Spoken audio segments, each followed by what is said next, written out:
চট্টগ্রামে জলাবদ্ধতা নিরসনে নাগরিক সচেতনতা জরুরি। মানুষ খাল-নালায় আবর্জনা ফেলে ভরাট অব্যাহত রাখলে কোনো উদ্যোগই কাজে আসবে না, এমন কথা বলেছেন সিটি মেয়র শাহাদাত হোসেন। তিনি সকালে পূর্ব মাদারবাড়ি, পশ্চিম মাদারবাড়ি ও পাঠানটুলি সহ বিভিন্ন এলাকার খাল-নালা পরিষ্কার কার্যক্রম পরিদর্শনে গিয়ে বলেন, সিটি কর্পোরেশন নিয়মিত পরিচ্ছন্নতার কাজ করছে, কিন্তু অনেকে জেনে বুঝে আবর্জনা ফেলছে খালে। এতে করে বৃষ্টি হলে হচ্ছে জলজট। এছাড়া জলাবদ্ধতা প্রকল্পের কাজে কিছু অস্থায়ী বাঁধ দেওয়ার কারণে পানি উঠছে বলে জানান তিনি। বলেন, আগামী 6 থেকে 7 দিনের মধ্যে বাঁধ অপসারণ শেষ হলে সামনের বর্ষায় স্বস্তি পাবে নগরবাসী। পানি উন্নয়ন বোর্ডের যারা কর্মকর্তা আছে তাদেরকে বলছে অনতিবিলম্বে এই বাঁধটা তারা সরাচ্ছে, কমপ্লিট কাজটা যাতে তারা দ্রুত করে ফেলে, এবং এটা করলে আমরা মনে করি যে এলাকাবাসী এটা সুফল পাবে, এখানে পানি ইনশাল্লাহ উঠবে না।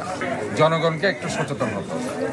আমরা যদি শুধু নালা পরিষ্কার করতে আর জনগণ সারাক্ষণ ময়লা ফেলতে থাকে, এই ব্যাপারে আমার মনে হয় তাদেরকে একটু সচেতন করতে হবে।